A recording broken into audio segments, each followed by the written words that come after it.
Criador inefável, Tu que és a fonte verdadeira da luz e da ciência, derrama sobre as trevas da minha inteligência um raio da Tua claridade.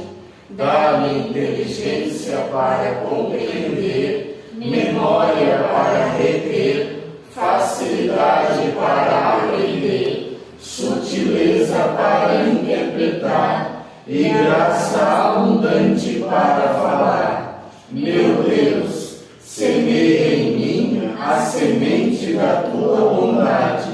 Faz-me pobre sem ser miserável, humilde sem fingimento, alegre sem superficialidade, sincero sem hipocrisia, que faça o bem sem presunção, que corrija o próximo sem arrogância e que admita a sua correção sem soberba. Que a minha palavra e a minha vida sejam coerentes. Concede-me verdade das verdades, inteligência para conhecer-te, diligência para te procurar, sabedoria para te encontrar, uma boa conduta para te agradar, confiança para esperar em ti, constância para fazer a tua vontade. Orienta, meu Deus, a minha vida, concede-me saber o que tu me pedes e ajuda-me a realizá-lo para o meu próprio bem e o de todos os meus irmãos. Amém. Em nome do Pai, do Filho e do Espírito Santo. Amém. Beleza. Vamos lá então, dando continuidade ao nosso estudo.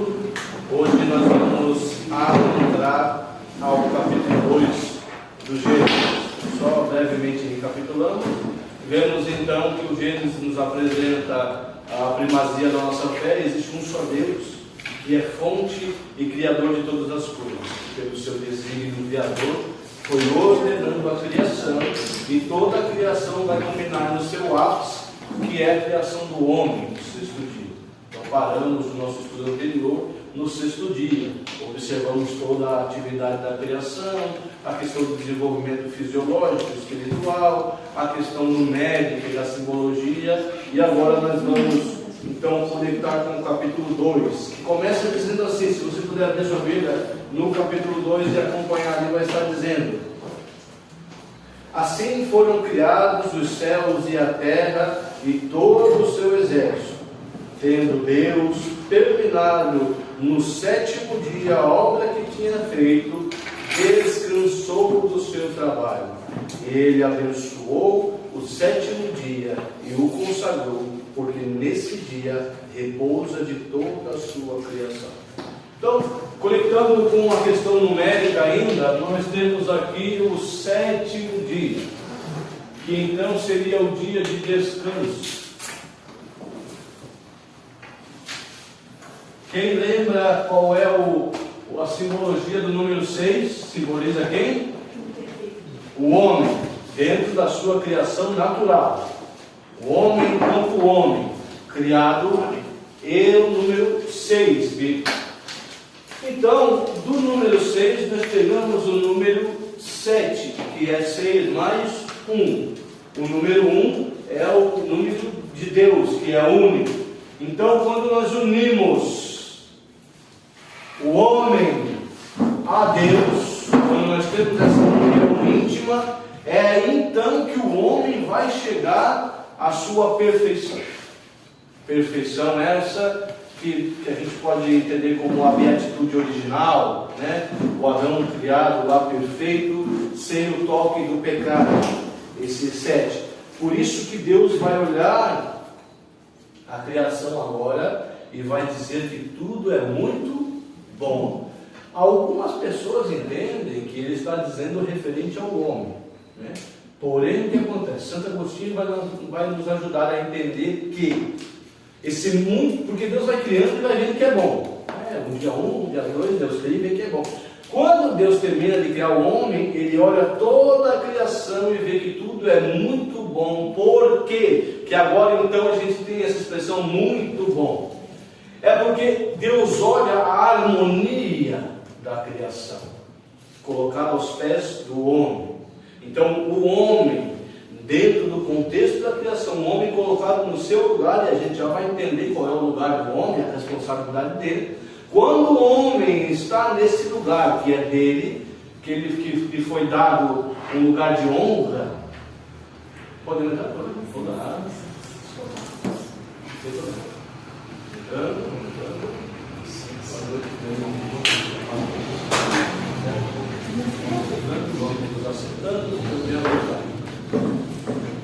Quando esse homem assume o seu papel diante da criação que foi dado por Deus, que a gente já vai entender qual é esse papel todo, qual é esse compromisso, aí tudo é muito bom. É a mesma coisa que a gente pensar no corpo humano, né? Você pega o corpo humano como um todo, quando ele está inteirinho, não está faltando nada, é muito bom. Agora, se você arrancasse um olho, por exemplo, e você analisar só o olho, com certeza o olho é bom, né? Se você for lá estudar a biologia do olho, toda a questão da transposição de lentes, eu não sei se vocês, um pouquinho de biologia, né? O olho humano, ele primeiro enxerga as coisas de cabeça para baixo, né? Então, se o homem está em pé aqui, a imagem entra no nosso olho de cabeça para baixo. E aí, por causa da transposição das lentes, essa imagem inverte e fica em pé.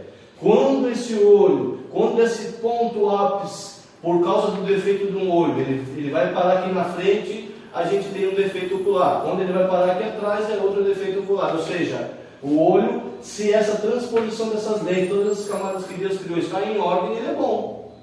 Mas ele só é muito bom quando ele está dentro do crânio funcionando, a pessoa enxergando, entende?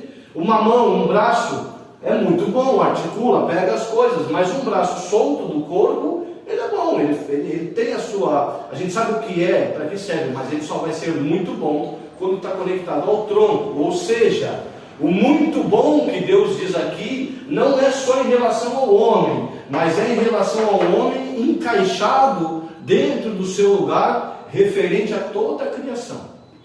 Portanto, a gente diz o seguinte: o pecado não é bom, mas o homem, mesmo pecador, ele continua sendo bom, no sentido não de moral, não de ética, mas ele ainda é um ser, ainda é um filho de Deus, ainda tem a necessidade de ser amado, de ser aceito, de ser compreendido. Entende? A gente não pode simplesmente excluir o homem, porque, como é a mesma coisa, eu uso óculos, então o meu olho já não funciona perfeitamente, já não é tão bom, mas não é por isso que eu vou arrancar meu olho fora e vou jogar fora. Assim a gente deve olhar para as pessoas da nossa comunidade, para o padre, que também erra, para o papa, que também erra, entende? As pessoas, as coisas que Deus criou nunca deixam de ser boas. A finalidade que o homem coloca nelas é que é distorcido. Mas tudo que Deus criou é bom. Tudo que você olhar que veio da mão de Deus é bom. Agora, se o pecado está envolvido ali, se aquilo está distorcido, aí ele já não é mais muito bom. Ele já não chega mais na excelência, na santidade e na perfeição dentro do desígnio divino. Mas não é descartado. A gente nunca pode tratar as pessoas de forma descartável, independente da condição que elas têm. O fulano que está meio louquinho, eles falam pro lado da cabeça, um é assim, o outro é assado, entende? Cada um aí, pode que não seja muito bom, excelente, mas ainda é bom, ainda é criatura divina, ainda merece um respeito, porque de alguma forma ou de outra resplandece a imagem divina.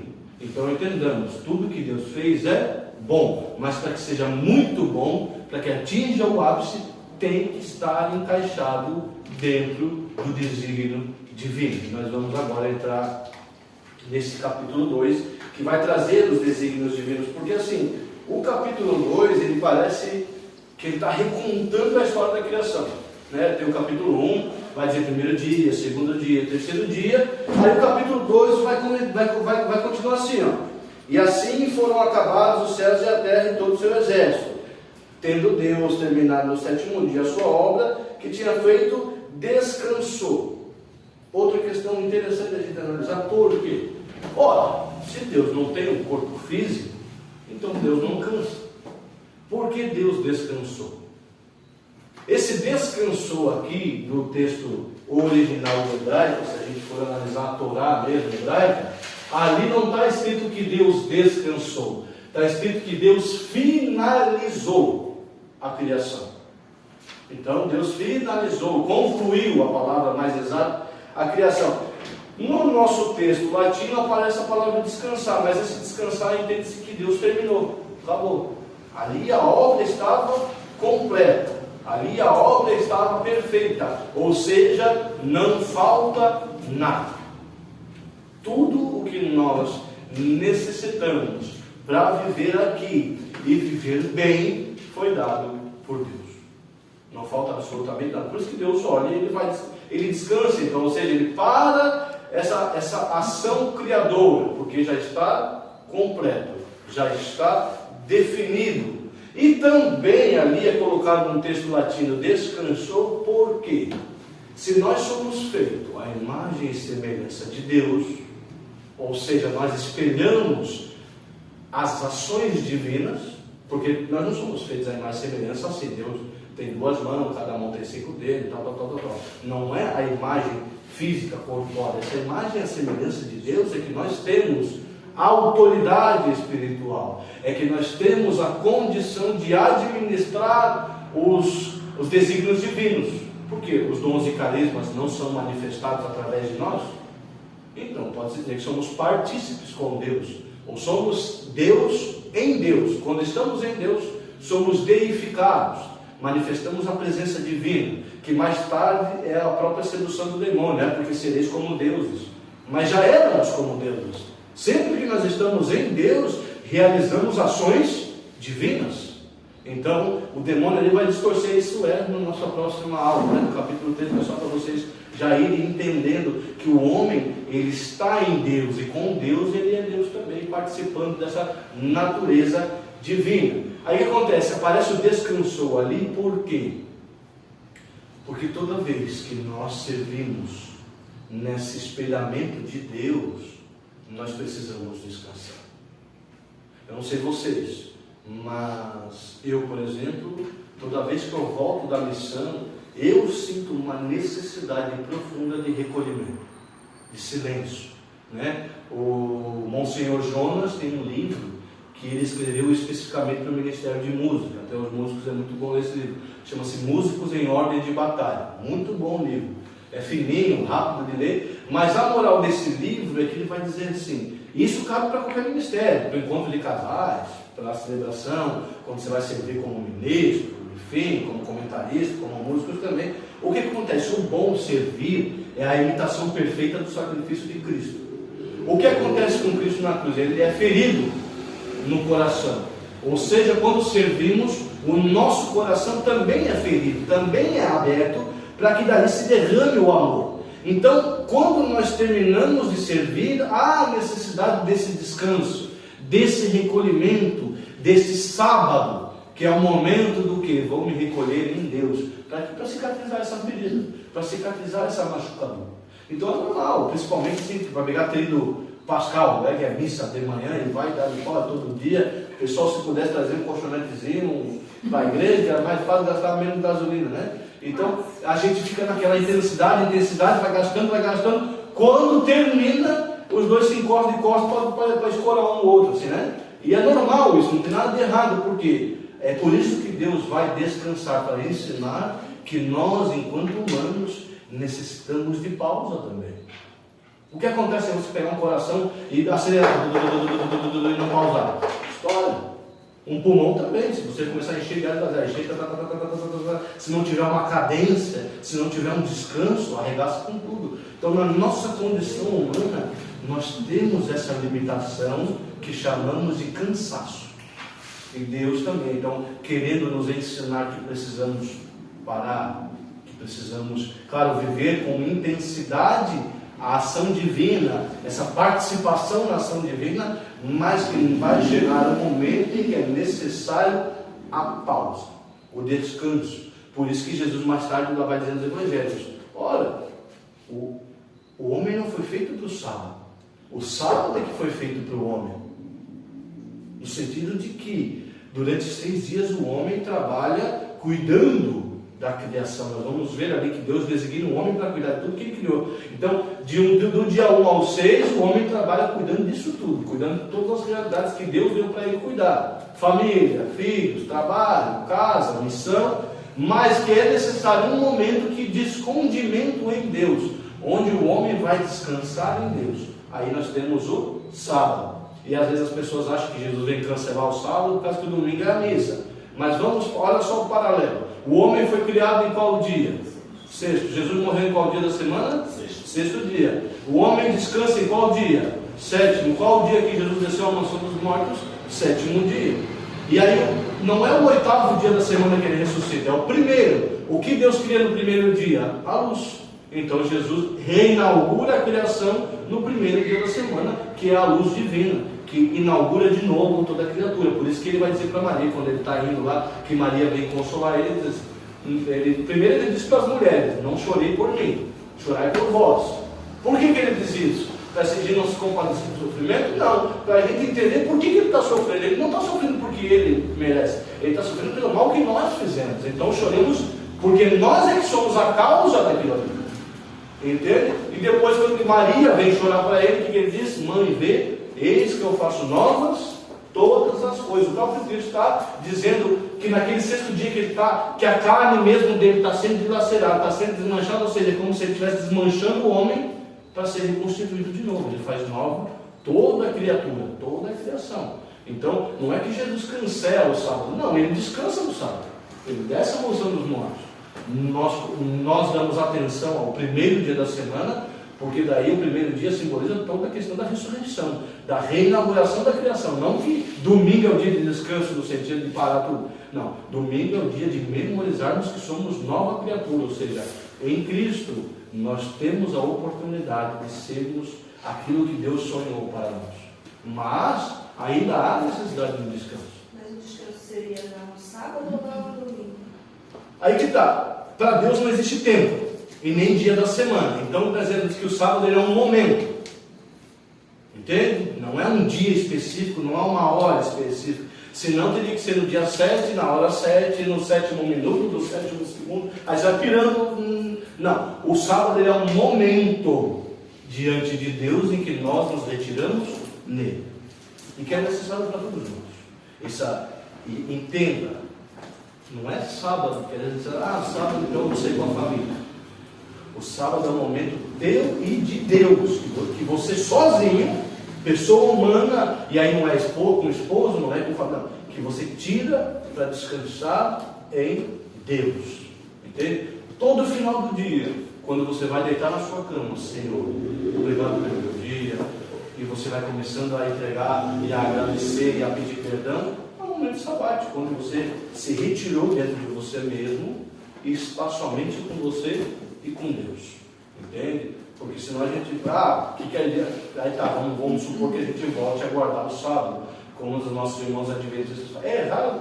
Não, só que é muito mal interpretado, porque o sábado é o quê? Para ficar em casa fazendo nada, não. Não é para isso. O sábado, esse momento sabático, é o descanso em Deus, é onde nós vamos entrar mais para dentro da intimidade de Deus. Não é essa ideia de fazer nada, porque Deus ele sustenta a criação desde sempre, ele nunca fez nada. Se nós espelhamos a Deus, então não temos como tender ao nada, ao ócio, entende? É um dia, por quê? Porque imagina assim como um pai de família, estava trabalhando, aí Deus para estar com a sua criação no 7º dia, entende? É o momento que Deus descansou, assim, ele parou, ele não está mais prestando atenção aqui, não, ele está olhando, contemplando.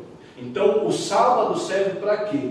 Para a contemplação da presença divina. Aí vocês olharem, né, onde a gente separou no comentário, tem ali alguns tópicos que eu coloquei, vocês podem adicionar mais se vocês quiserem, né? Por que Deus descansa, né? Esse descanso no 7º dia serve para contemplar a obra da criação, para instituir um ritmo sagrado no tempo, como eu falei, há um tempo de descanso, para dar exemplo ao homem, que é feito à sua imagem. Então Deus está mostrando que o homem vai ter um momento que ele tem que parar, que ele tem que se recolher em Deus. simboliza o fim e a perfeição da criação, né? Aponta para o repouso eterno no céu, prefigura o repouso em Cristo, e nós temos a necessidade de descanso quando trabalhamos a imitação de Deus. Aí nós podemos dizer, por exemplo, que é um ensaio da morte também, porque um dia nós descansaremos aqui e viveremos um eterno sábado, que é um eterno momento da presença de Deus, onde estaremos nele e regozijaremos eternamente. Então podemos dizer que esse descanso de Deus é quando Deus está mostrando o paraíso para o homem, esse regozijo eterno da presença de Deus. E aí a gente pode ir colocando mais tópicos ali, como eu falei. Comentem vocês também, façam o estudo de vocês, a meditação de vocês. Não fiquem presos somente ao meu comentário. Na sequência nós temos aqui o versículo 4. Aí vai dizer assim: tal é a história da criação dos céus e da terra. Como eu falei, parece que ele vai contar de novo como é a criação, como é que foi feita a criação, e vai. Só que aqui ele muda o foco. No capítulo 1, o foco é a ação criadora de Deus. Deus ordenou, e Deus fez, e Deus criou, e tal. Agora, o foco é o homem. No capítulo 2, ele como que vai recontar a criação, mas tendo como foco, como objetivo, como tema central, a figura do homem. Continuemos para vocês entenderem. No 5 nós temos ali, versículo 5. No tempo em que o Senhor Deus fez a terra e os céus, não existia nada ainda sobre a terra, nenhum arbusto nos campos, e nenhuma erva havia ainda brotado nos campos, porque o Senhor Deus não tinha feito chover sobre a terra, e não havia o homem que a cultivasse. Aqui nós temos a primeira pista da função do homem, para que Deus criou o homem. E interessante aqui também a gente notar a expressão Senhor Deus. Por quê? Olha só que interessante isso aqui. Quando a gente lê o original do capítulo 1, está escrito só Deus. Não tem Senhor Deus. Então, no original a gente tem ali o nome de Deus.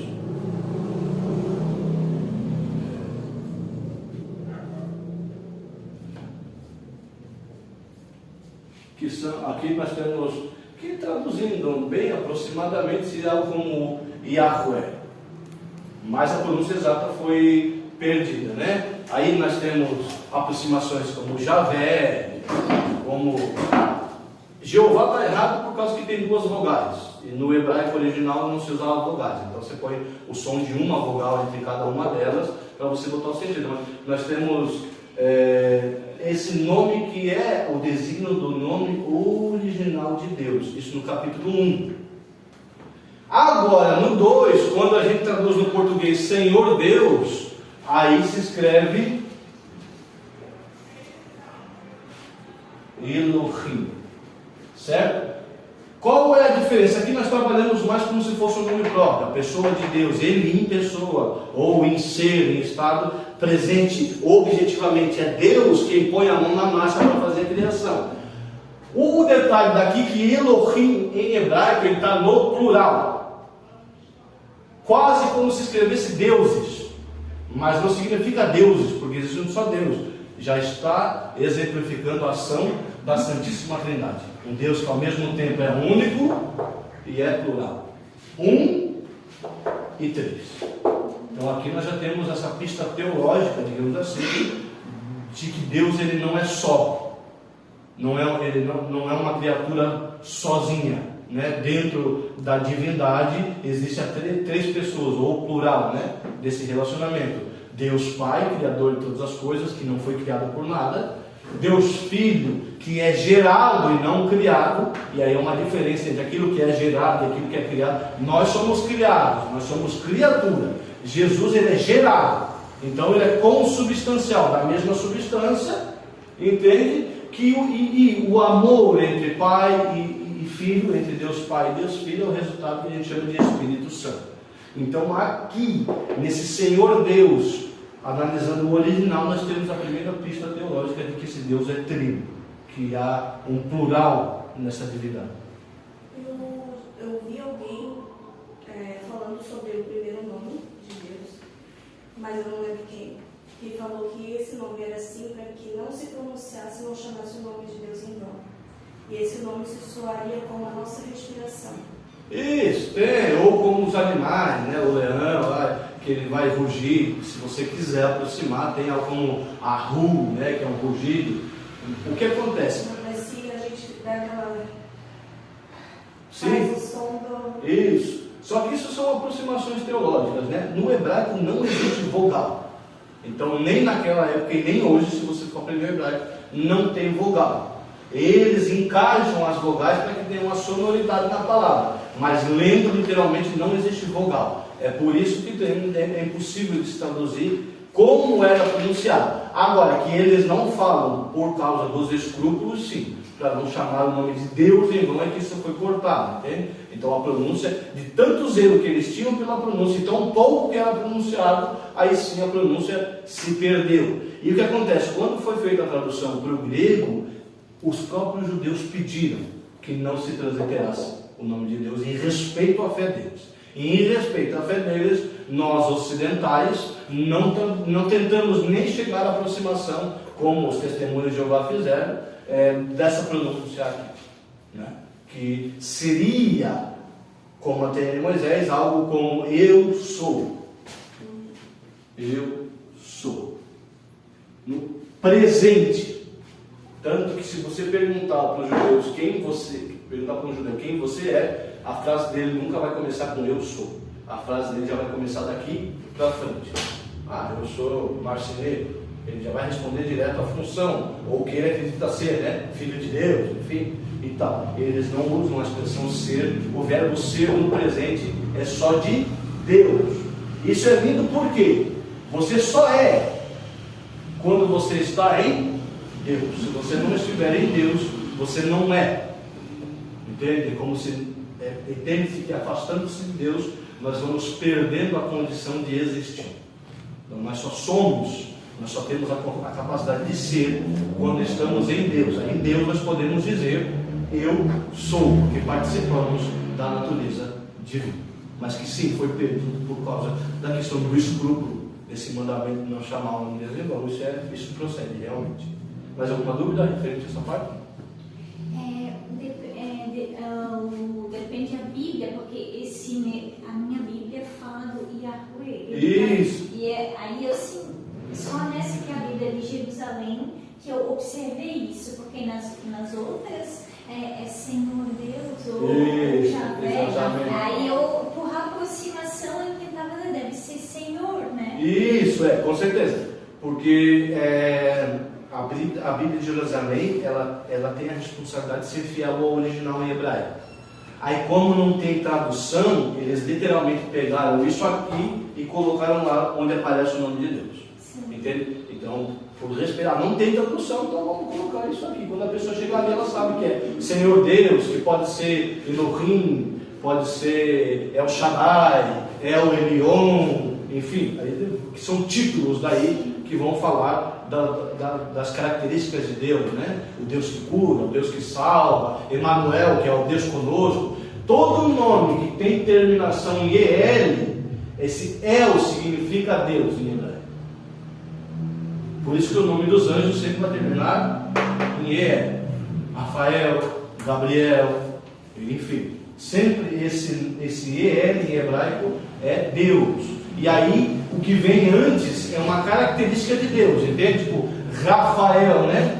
Rafa significa cura ou medicina, entende? Aí a gente vai entender que Rafael significa cura divina, ou a cura de Deus, ou a medicina de Deus. Tanto que né, só na nossa Bíblia Católica, porque os nossos irmãos evangélicos não tem o livro de Tobias, e ali tem a presença do anjo Rafael, que ele vem justamente para curar os olhos de Tobit, pai de Tobias. É um livro bem curtinho, leia, meu Deus, a gente lê em questão de meia hora, você lê todinho o livro de Tobias, aí você vai entender a presença e a ação de Rafael, que é a medicina divina, entende? Então, aí Gabriel, aquele que assiste diante de Deus. Então sempre, porque o anjo não é nome próprio, o anjo é cargo. Né? A gente poderia chamar de carteiro, por exemplo. Seria mais ou menos uma alusão ao que é o anjo, é um carteiro, é um mensageiro de Deus. Ele traz uma mensagem de Deus, né? Anjo não é nome próprio, anjo é cargo, digamos assim.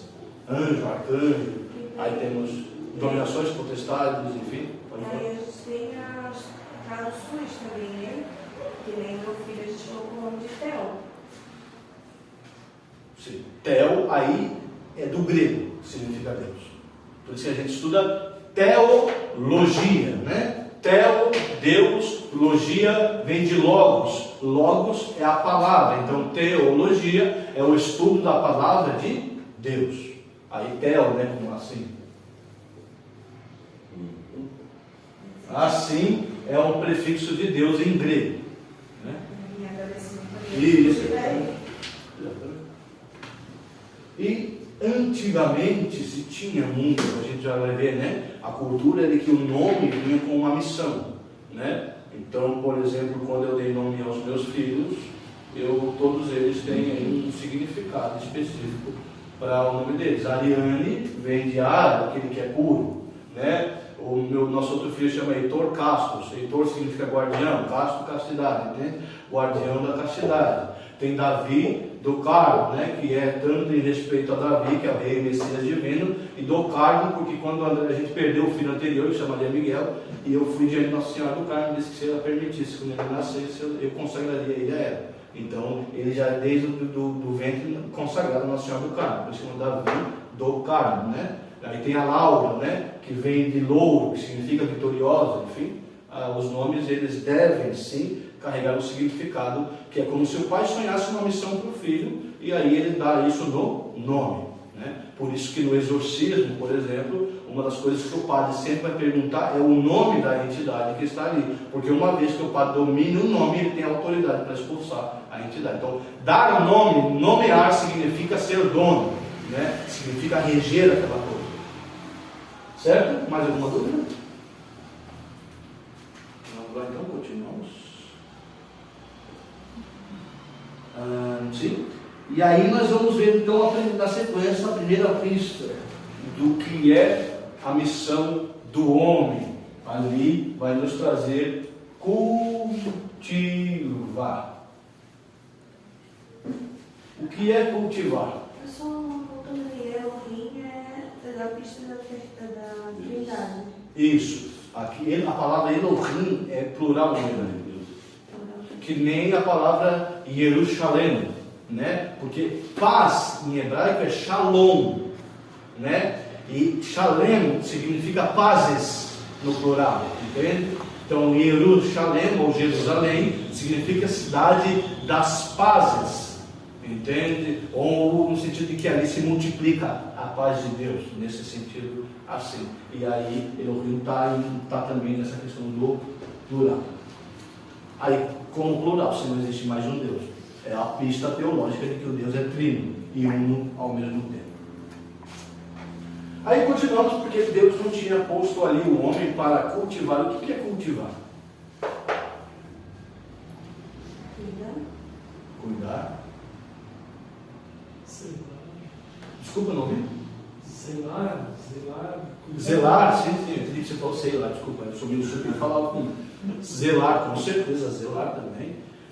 Quem aqui já plantou, acho que é todo mundo aqui, nesse dia eu fui pregar para os jovens, tem gente que não faz mais isso na escola, eu fui me sentir velho de verdade.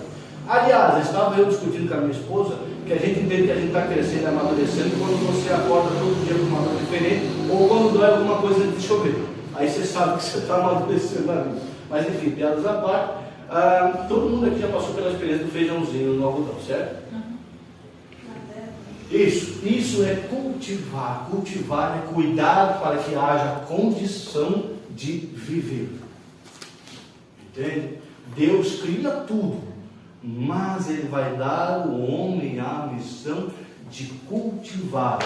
Ou seja, é do homem a responsabilidade de que a criação continue espelhando a excelência de Deus. Então, se esse mundo, desculpa a expressão forte que eu vou usar agora, está cheio de desgraças, a responsabilidade não é de Deus. Por que Deus não? Deus não permitiu nada, no sentido de que Ele ordenou isso aí. Aliás, Ele permite porque não acaba com tudo, mas Deus não ordenou nada. Agora é o homem negligenciando a sua função que traz a desgraça, ou seja, a não graça, ou tira da graça, entende? É o homem que tira toda a criação da presença de Deus, e por isso o mundo está desordenado como está. Mocinha, faz favor, pega um copo de água lá para mim, que está de pé. Porque é o seguinte, e eu vou dizer uma coisa para vocês aqui, não temam o que eu vou dizer, parece um pouco difícil de compreender. Por exemplo, doença nenhuma é vontade de Deus. Nenhuma. Nunca. De nenhuma forma. Porque se doença fosse a vontade de Deus, Jesus Cristo era o maior antideus que existiu. Porque ele não fez nada mais, não teve nada que Jesus Cristo fez mais vezes do que curar a doença. Entende? A doença é a exemplificação maior da desordem da criação, que está imbuída a criação. Entende? Então, não entendam isso como a vontade, não é a vontade de Deus, isso é consequência do homem negligenciar isso aqui. Obrigado, querido, Deus te abençoe.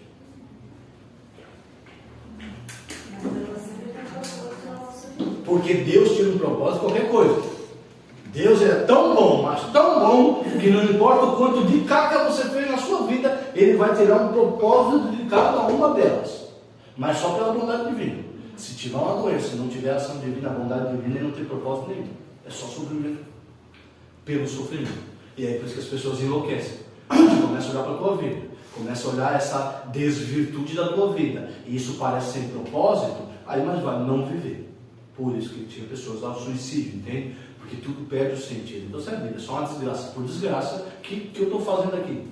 Vou-me embora, entende? Então, a função do homem é cultivar, ou seja, cuidar para que a coisa se mantenha na harmonia original. E se sai da harmonia original, é porque o homem negligenciou a sua própria função. E aí, do macro, que é toda a criação, ao micro, que é a nossa família, todos nós temos essa responsabilidade.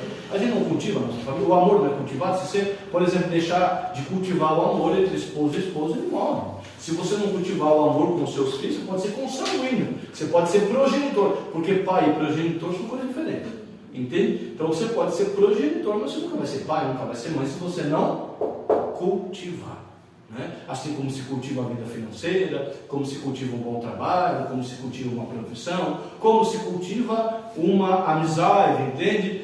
Tudo que o homem cultiva diante de Deus floresce. Esse é o poder dado por homem. Isso aí, tu falou agora da gente. A gente é pai e não é progenitor. Eu também, olha lá. Entende? É menteado. Mas eu digo que nem, talvez nem meus filhos biológicos vão me respeitar como eu respeito. Vão me servir como ela serve. Verdade, eu não falo isso porque ela está aí. É verdade. Entende? Mas até esse dia eu estava lendo, eu gosto, eu tenho aquela caixa de coisas que a gente guarda, todo mundo tem uma caixa de coisas, né? Com foto, bilhete, carta, blá. E eu abrindo uma delas, estava uma carta dela, dizendo assim: ainda é difícil te chamar de pai, mas você merece. Daí vem a carta, entende? Então, se ela me chama de pai, considera, respeita, ama e age como filha, é porque alguma coisa foi cultivada dentro dela. E assim é normal, entende? Então, tudo, queridos, tudo que você cultivar diante de Deus floresce, porque nós ganhamos esse poder do próprio Deus. Essa é uma da... Aí entenda, qual que é a missão do homem, então? A primeira delas, já está aqui no texto, é cultivar. Tudo que o homem cultiva diante de Deus floresce. E aí pode vir fulano, ciclano, querendo azarar teu plano, tua vida, tua missão. Pode vir um caminhão de gente. Se você estiver cultivando diante de Deus, ninguém vai poder murchar o teu plano, o teu projeto. Padre Léo dizia: a família que reza unida diante de Deus, ninguém pode desmanchar. Ninguém. E eu acredito firmemente nisso, realmente. E aqui então nós temos a prova na própria Escritura, que vai dizer que ainda não havia florescido a terra, porque Deus não tinha posto o homem para que cultivasse, né? Alguma dúvida referente a isso? Alguma pergunta? Tudo certo? Continuamos então. Versículo 6. Mas subia um vapor que regava a sua superfície. Aqui, vapor, a gente tem a ideia de um ar úmido. Mas entendamos vapor como a condição de vida terrena, de vida física. Ou seja, quando diz que subia o vapor do núcleo da Terra, que a ideia é a Terra aqui, e o vapor subia, ou seja, saía do centro para as extremidades, né? Então o que acontece? Esse vapor, essa atmosfera úmida, é a condição para haver vida. Ou seja, o que acontece? Deus não pegou o homem e disse assim: vamos embora lá, vamos dar jeito naquela cacaeira, naquela terra lá que não tem vida, que não tem forma, que é um altíssimo escuro. Não. Deus preparou tudinho, tudo o que é necessário, Deus preparou antes de trazer o homem para cá. Por isso que eu falei no começo e repito: tudo o que nós precisamos para viver e viver bem já foi nos dado. Você não precisa de nada do que está fora, nada do que é dos outros, nem riqueza, nem inteligência, nem o chamado, nem a missão. Tudo o que você precisa para viver bem, Deus já botou aqui antes mesmo que você aparecesse. Não duvide. Então, não duvide que Deus te deu a condição de florescer. Não duvide que Deus não te deu a condição da felicidade. Nunca duvide disso. Porque antes que o homem habitasse a terra, já soltava esse vapor, ou seja, essa atmosfera úmida. E se você for ver por que nos outros planetas não tem vida, um dos fatores é justamente a falta dessa atmosfera úmida. As águas de baixo, lembra lá da aula passada? As águas que estavam embaixo, separadas das águas de cima. Então, que essa atmosfera que dá a condição para sustentar-se a vida deu.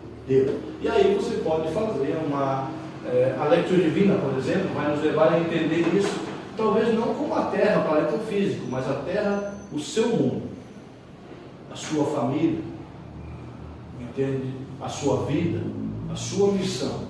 Antes que você viesse, Deus já botou nela a condição de ser excelente. Só não é.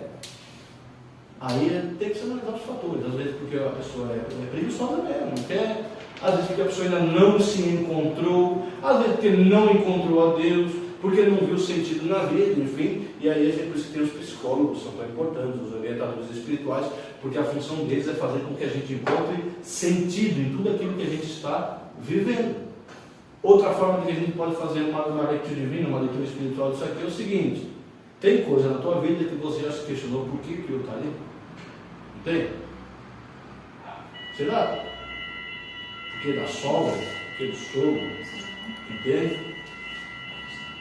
Então, às vezes a gente pergunta por que aquilo está ali. Mas se existe dentro do seu mundo, se existe dentro da sua vida, é porque tem um objetivo, tem uma função, tem um direcionamento.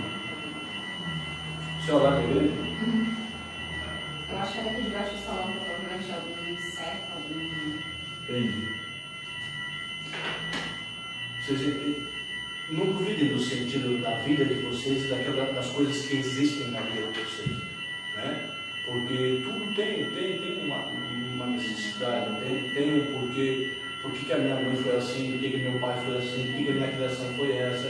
Por que minha vida está assim? O que tem aquilo? O que tem fulano? O que tem ciclano? Por que esse padre? Por que aquela coordenadora? Por que esse formador? Tudo dentro da vida que Deus criou para você viver tem um sentido, tem uma necessidade. Entende? Às vezes a gente disser assim: mas não precisava daquele fulano ali. Então você está dizendo que Deus errou e que ele fez algo desnecessário. Isso é uma blasfêmia. É um orgulho nosso. Entenda? Tudo que existe nesse mundo, no seu mundo, na sua vida, tem um porquê, tem uma necessidade. Tinha que ser daquela forma. Talvez um dia, mais tarde, a gente vai acabar entendendo, mas não duvide da necessidade das coisas que te acontecem, das coisas que te afligem, das coisas que te alegram, das coisas que te acontecem. Alguma pergunta? Vamos lá. Na sequência, versículo 7. O Senhor Deus formou, pois, o homem do barro da terra e inspirou-lhe nas narinas um sopro de vida, e o homem se tornou um ser vivente. Ora, aí a gente vai ter aqui barro, né? Não significa, por favor, nós não somos fundamentalistas. O que são fundamentalistas? Pessoas que interpretam ao pé da letra. Porque é o seguinte, lembra que a gente conversou sobre a linguagem de Deus, aquela questão das cegonhas e tal, que a gente modela a nossa linguagem toda vez que a gente vai se comunicar com um ser de intelecto inferior? Então Deus precisou fazer isso. Por que se diz que o homem foi criado do barro, do pó da terra, enfim? É que o homem está para Deus, como o barro está para o oleiro. Entendeu? O oleiro, ele sabe qual é o barro melhor, mais excelente.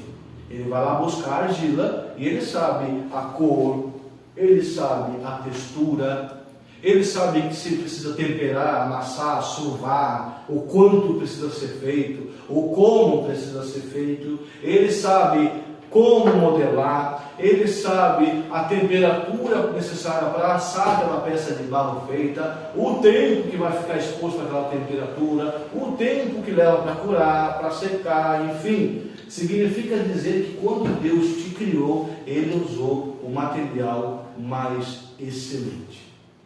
Significa que Ele escolheu como ia te criar. E significa dizer que como o barro está para o oleiro, você está para Deus. Ou seja, você foi feito, você é exatamente como Deus precisa que você seja. Alguns com mais cabelo, outros com menos. Alguns mais bravos, outros mais calmos. Alguns altos, né, que parecem tapar o sol. Outros baixinhos que você quase não enxerga. Uns com uma voz grossa, outros com uma voz fina. Porque é desígnio de Deus. Saiba que como o oleiro escolhe o melhor barro, Deus escolheu do melhor para criar você. Outra analogia: o barro está para o oleiro, assim como o homem está para Deus.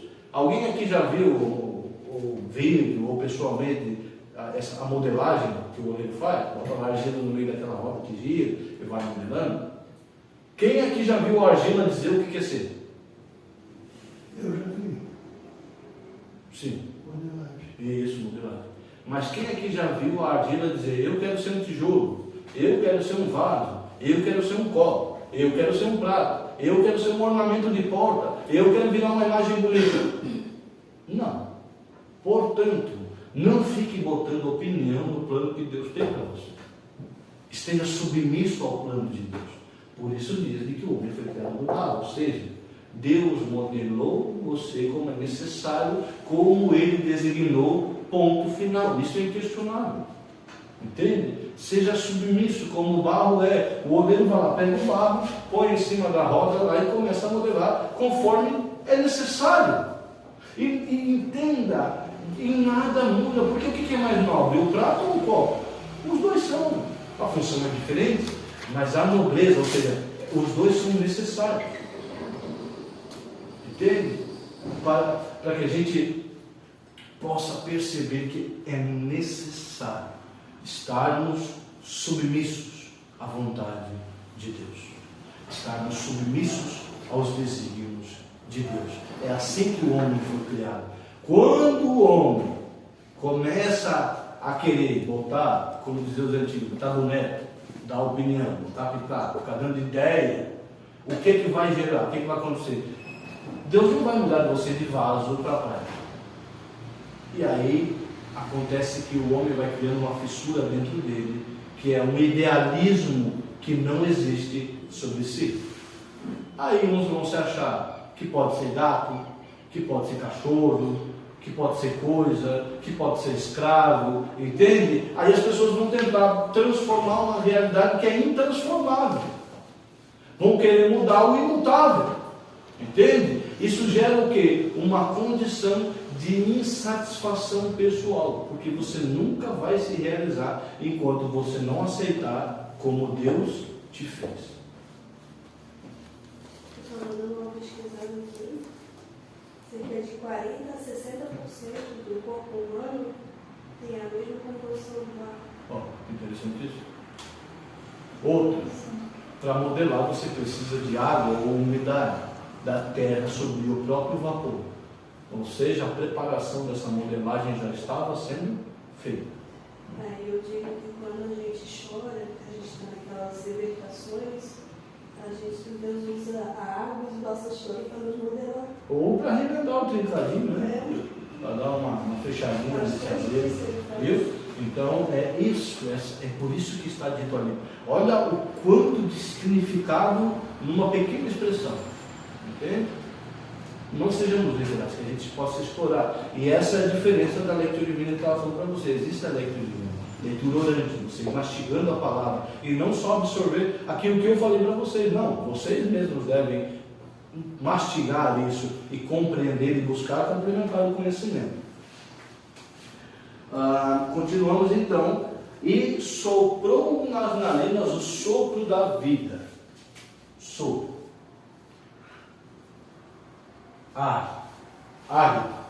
Ruá, como dizia em hebraico. Neste momento nós entendemos que o homem ganha duas naturezas. Ou seja, ele é feito do barro, natureza corpórea, natureza terrena, né, natureza material, e feito também do sopro, natureza espiritual.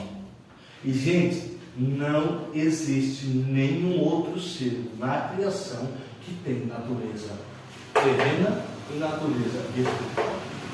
O homem, entende? O homem é como se Deus somasse tudo.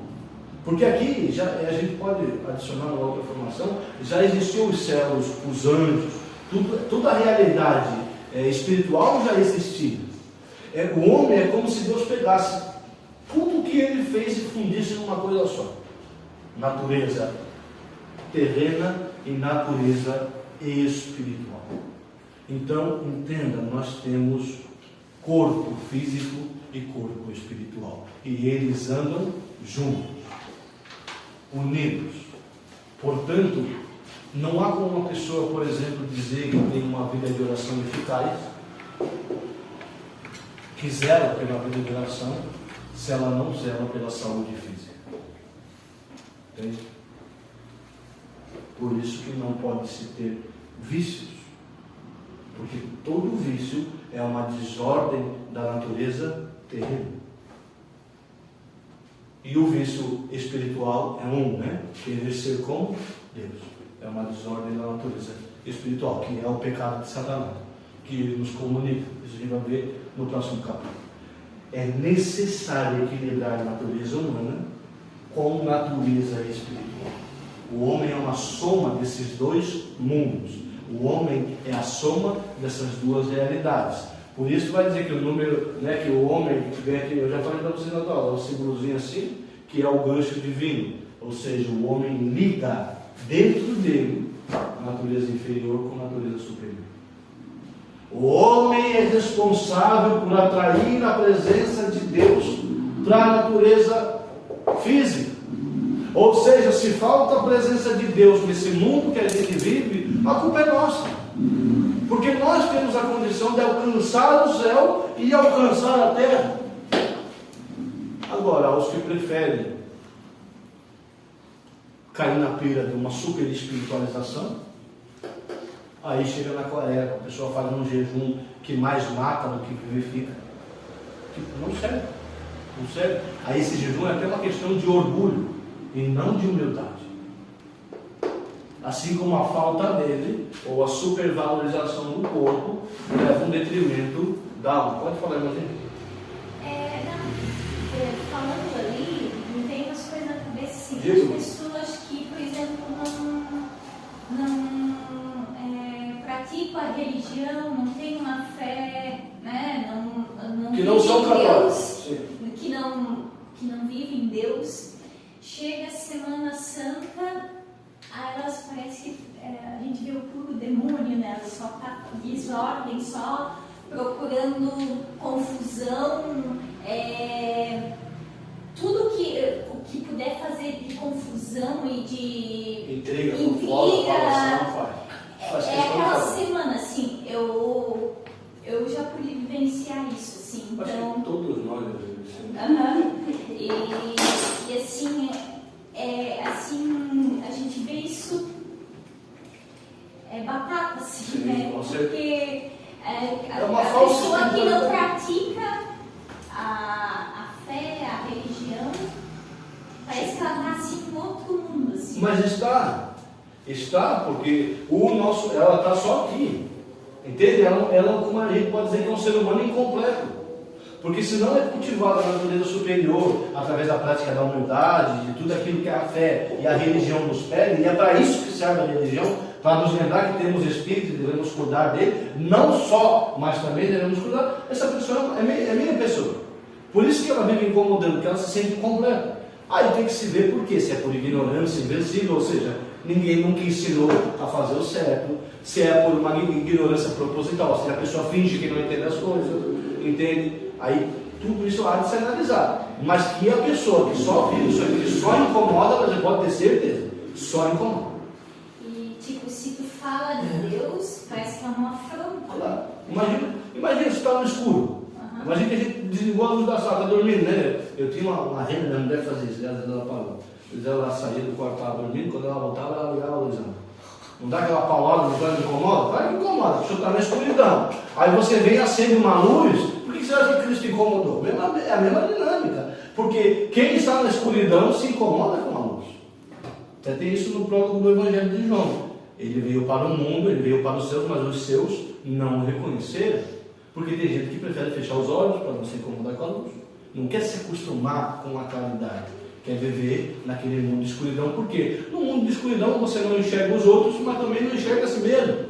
Aí você não precisa se lapidar. Aí você não precisa buscar virtude. Aí você não precisa ser uma mãe melhor, um pai melhor, um irmão melhor. Não precisa ser um funcionário melhor. Não, aí acabou, do jeito que está, tá bom. É pura escuridão. Entende? A pessoa, aí a gente pode dizer que a pessoa literalmente não se enxerga. Entende? E é extremamente difícil. Por isso existe uma palavra em hebraico chamada kadosh, santo, que significa separado. Não tem, gente, não tem como uma pessoa que vive isso aqui estar junto de gente que só vive isso aqui. E aí, às vezes, é gente da família, é parente, vai ter que separar. Não é uma questão de egoísmo ou de elitismo. Eu sou perfeito e não vou mais estar. Não. Quando eu digo separar, é o seguinte, que essa pessoa não esteja mais aliada ao seu coração a ponto de prejudicar a sua vida com os erros dela. É isso que eu estou dizendo, separar. Dizer que não é para olhar, não é para cumprimentar. Não, porque Jesus Cristo comia com quem? Com os pecadores, com quem só vivia a humanidade. Mas aí que está, se você está em missão, e se a pessoa está aceitando aquilo ali, é uma coisa. Agora, o fulano de tal, sei lá, toda a reunião de família, ele está lá, tem que dar uma dura nessa criatura. Ou você se encaixa, ou não vai rolar. Entende? Aos mais jovens, aqui não temos muitos jovens, mas falo isso muito para minha filha. Cuidado quando você vai escolher um relacionamento. Porque se você vive isso aqui e acabar procurando alguém que só vive isso aqui, vai incomodar. Não tem como comitar. Por isso nós buscamos a santidade, ou seja, viver separados na nossa convivência íntima, onde nós entregamos o nosso coração. Porque todo mundo a quem nós entregamos o coração tem um certo domínio, uma influência sobre ele, tem que ter essa mesma proposta de vida. Por isso que lá no começo dos primórdios, era só como, as igrejas eram comunidades de vida. Ou seja, você saía do mundo literalmente para poder ter a condição de viver a espiritualidade. E só se ia se juntando pessoas. Por isso, quem conhece a história de São Francisco de Assis? São Francisco de Assis não chamou ninguém, nunca chamou ninguém. Não, ele começou a viver isso aqui num jeito tão surpreendente que a galera que estava aqui começou a dizer, não, tem algo mais, vamos lá ver o que acontece. E aí começaram a se juntar, porque vai despertando, vai abrindo os olhos, e quem quer, quem tiver olhos que veja, quem tiver ouvidos que ouça, e aí a pessoa vai se transformando e sentindo-se completo. Por isso que no nosso encontro com Deus, a gente se sente mais completo, porque a gente entende que existia uma parte de nós que estava definhando, que estava morrendo. E se a pessoa não quer, gente, não dá para trazer para a convivência. Sabe? Muito assim, erros que as pessoas cometem. Cuidado com quem vocês convidam para entrar dentro da casa de vocês. Cuidado. Tá? Uma coisa é a comunidade, é a igreja, onde é público, onde é geral, onde justamente é para pescar essas pessoas e trazer para a realidade. Mas a casa da gente, O sagrado vivo, que é a nossa casa, tem que ser zelado, sabe? Porque aí depois vem contaminação, vem influência, vem uma coisa. E aí quando você abre, assim, mas como é que isso aconteceu? Não sei. Cuidado. Versículo 8. Ora, o Senhor Deus tinha plantado um jardim no Éden, ao lado do Oriente, e colocou nele o homem que havia criado. Ou seja, o que é esse jardim? Deixa eu apagar aqui. Olha só que legal isso.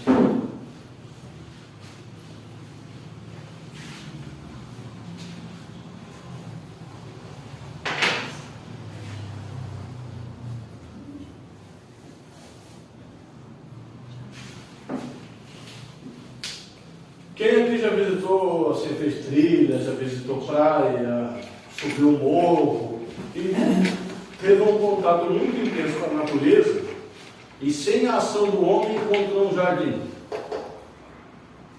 Não encontra. Você encontra a natureza como um todo, mas você não encontra um jardim.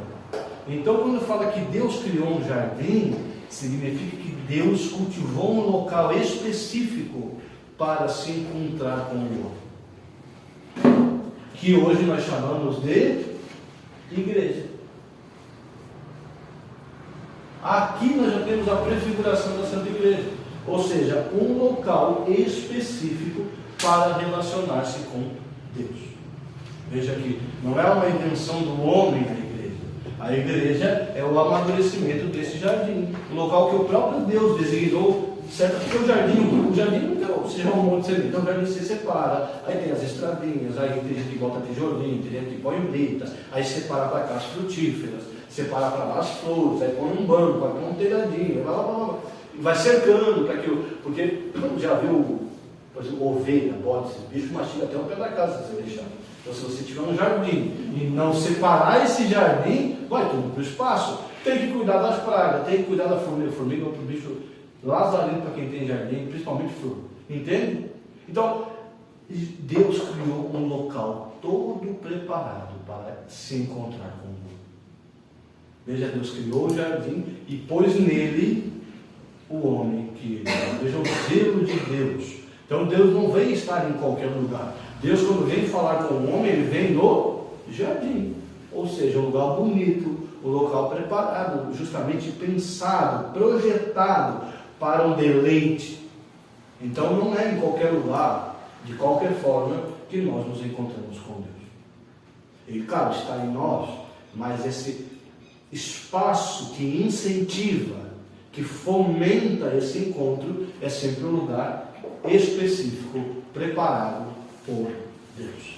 Então sim, aqui nós temos a prefiguração da Santa Igreja, da noiva de Cristo. Tudo certo? Na continuação 9. O Senhor Deus fez brotar na terra toda sorte de árvores, de aspecto agradável e de frutos bons para comer. A árvore da vida no meio do jardim e a árvore do bem e do mal. Aqui vem uma grande questão, um grande questionamento, que é o seguinte: por que é que Deus botou a árvore do bem e do mal? Quem aqui quer conjecturar sobre isso?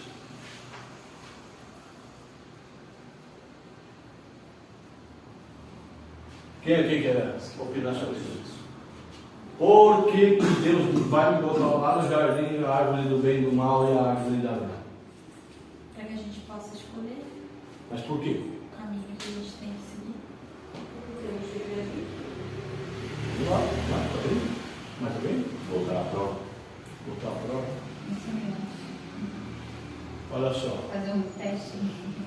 Para que o homem entendesse que ele não é igual a Deus. Para que o homem entendesse que o intelecto de Deus é superior. Que cabe a Deus determinar o bem e o mal. Para que o homem se coloque no seu lugar. Entende? Não é para tentar o homem ou para dar a possibilidade de um homem cair. Não.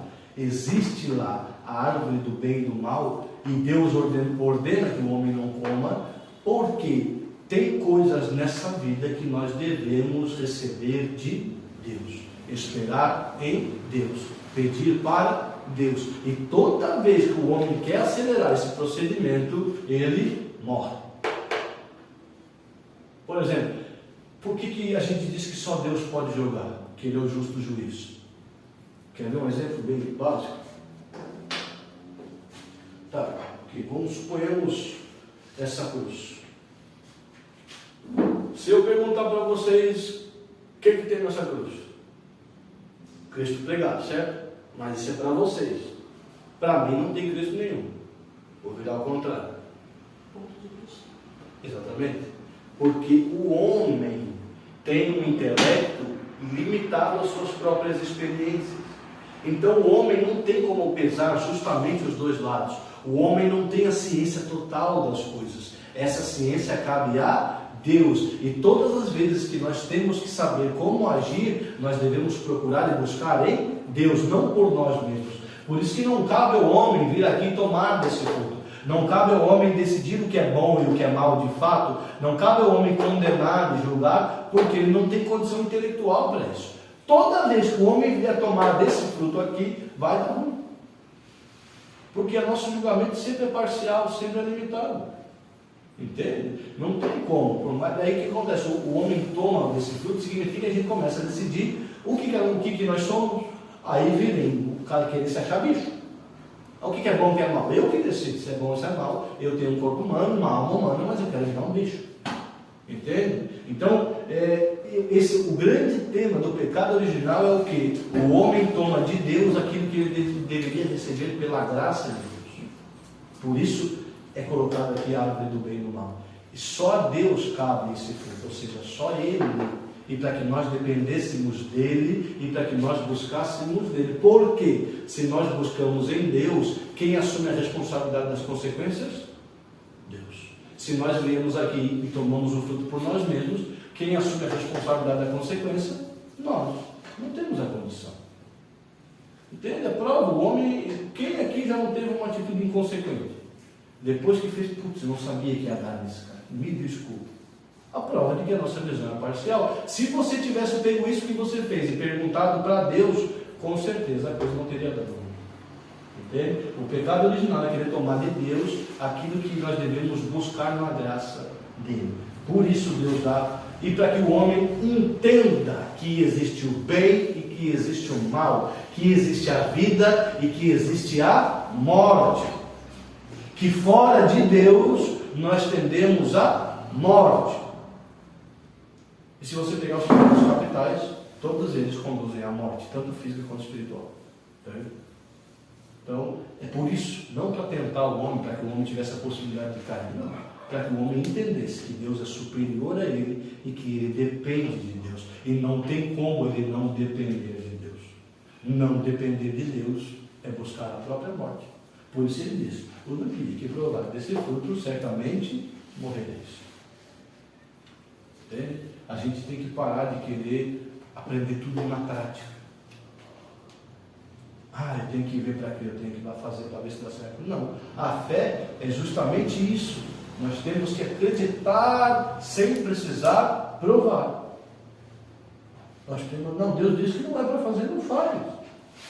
Mas fulano e a sociedade, está todo mundo fazendo sexo antes do casamento. Mas Deus disse que não é para fazer, não faz. Mas não dá nada. Não faz. Entende? Deus diz, não é para juntar homem com homem, mulher com mulher. Mas não tem. Não faz, poxa vida. Não vai dar boa.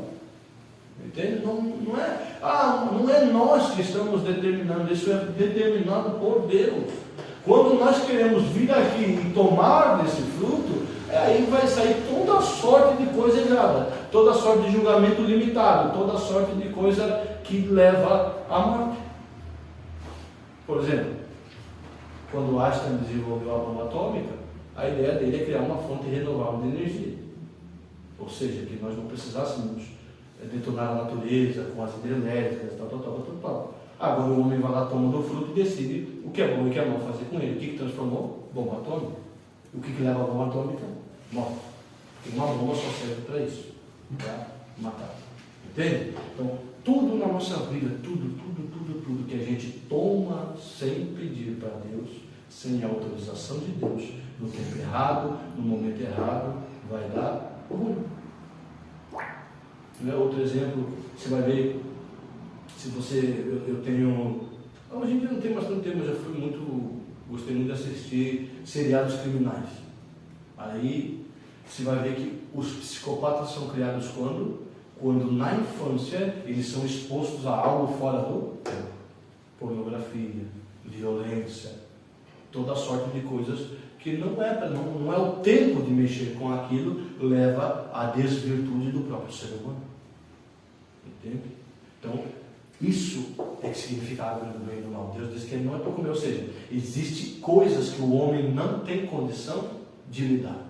E para essas coisas nós temos que depender de Deus.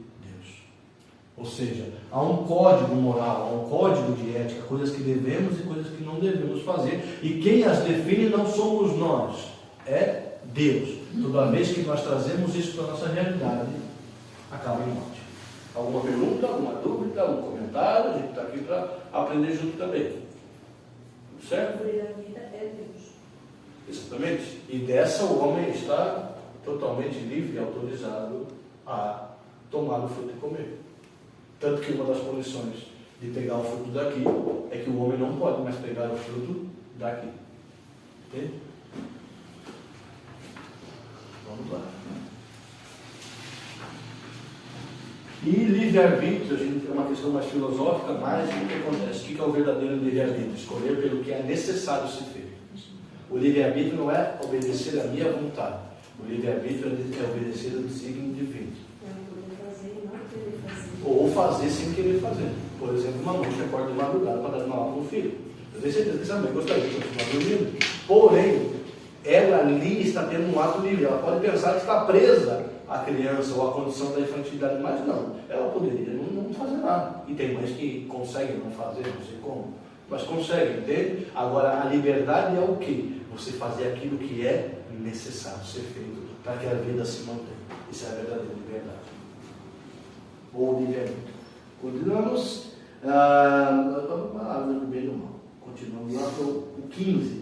O Senhor Deus tomou o homem e colocou no jardim do Éden para cultivá-lo e guardar. Esse cultivar a gente já meditou antes. Agora, guardar. Por que você acha que ali Deus disse que o homem tem que guardar o jardim? Por que uma coisa tem que ser guardada? Porque é precioso. E alguém vai querer? Ou seja, Deus já sabia que aquilo que é divino é necessário ser guardado. Quem guarda é sempre vigilante. Então, não é só cultivar, ou seja, não é só cuidar para que a coisa viva, é cuidar para que nada de fora venha a desorientar, cuidar para que nenhuma influência, nenhuma amizade, nenhum relacionamento, nenhuma escolha, nenhuma atitude venha desvirtuar aquilo que ele está cultivando. Mas Adão não seria o primeiro, o homem teria mais outras pessoas. Adão, a palavra Adão é um nome próprio de um ser, mas também significa humanidade. E aí, se Deus criou um tronco só que se multiplicou, ou vários troncos, todas as duas teorias são aceitas pela Igreja Católica. É uma questão devocional. Porque se ele tem que guardar é porque existem outras pessoas que querem tomar. Não necessariamente pessoa, porque ele quem quis tomar é um ser, não uma pessoa, foi o demônio, né? Aí o demônio, como Mas Deus. quis tomar a alma de Adão, não o jardim, né? Mas o jardim é um local de encontro com Deus. O que o demônio quer tomar, a possibilidade do homem estar com Deus. Como ele mesmo já está separado de Deus, ele quer separar também o homem de Deus. Então o homem não vai guardar um local físico. O homem vai guardar um local de encontro com Deus. Entende? Um momento, a espiritualidade. Mais alguma questão?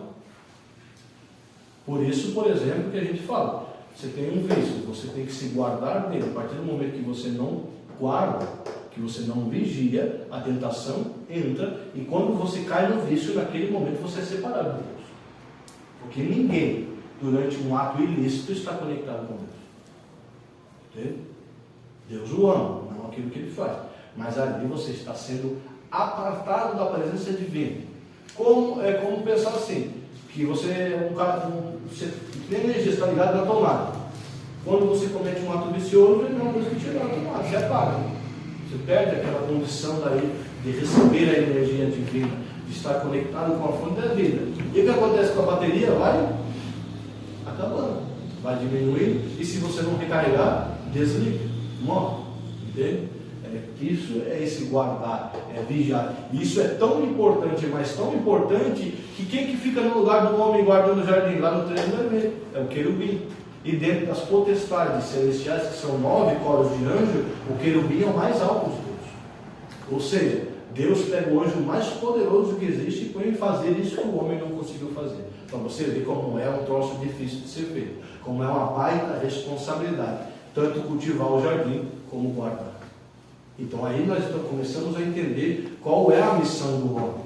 O homem ele vem para cultivar e para guardar, zelar, manter protegido da influência de toda sorte de mal que vai vir, que virá. Então se você tem uma casa, uma família, uma missão, um projeto de vida, guarde, zele, vigie, esteja atento para que nada possa romper a conexão com Deus.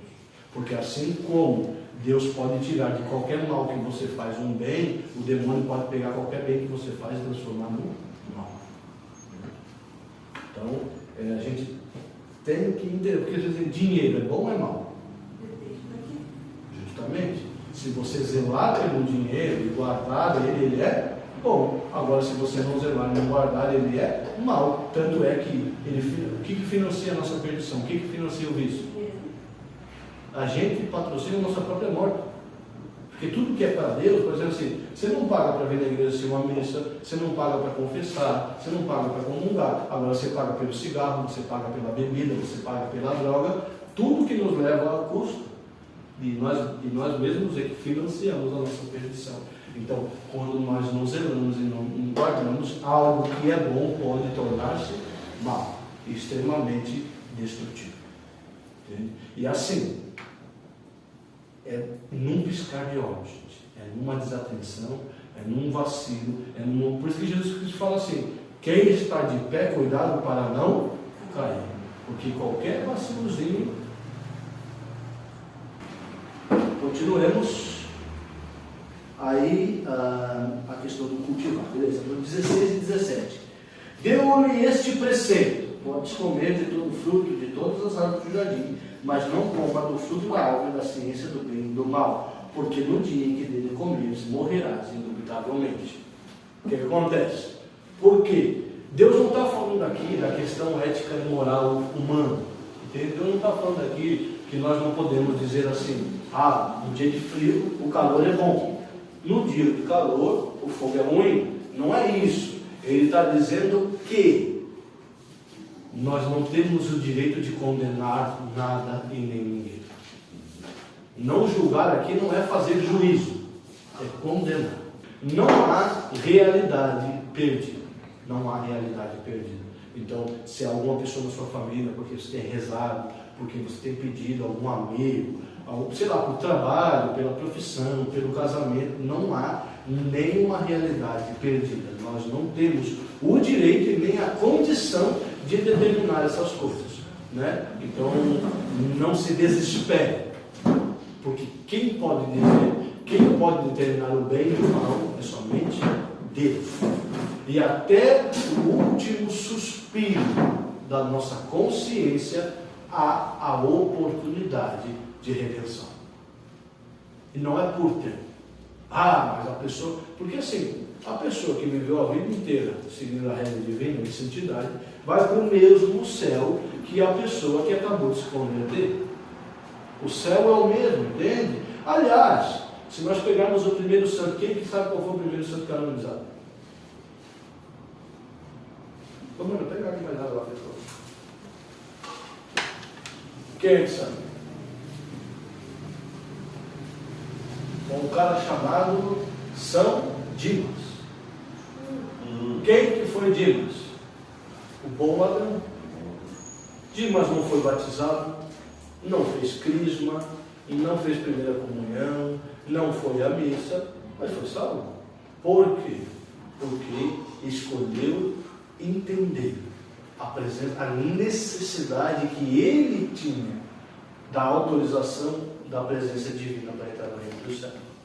Então ele pede para Jesus a única coisa que é a que nós deveríamos sempre pedir: lembra-te de mim quando ele entrar no teu reino. E que Jesus fala: ainda hoje estarás comigo no paraíso. Entende? Então, você vai dizer que São Pedro foi mais santo que Dimas? Não, não existe mais santo. Não existe menos santo. Existe santo ou não santo. Existe com Deus ou fora de Deus. Não existe grau para a salvação. Ou você está salvo ou não está. Entende? Então, é nesse sentido que a gente deve entender. Não existe realidade perdida. Nós podemos achar que é, indignamente, que é o comer do fruto da árvore, né, do bem e do mal. Aí nós começamos a dizer: não, porque isso serve, porque aquilo não serve, porque tem que ser assim, porque tem que ser assado, porque isso, porque aquilo outro.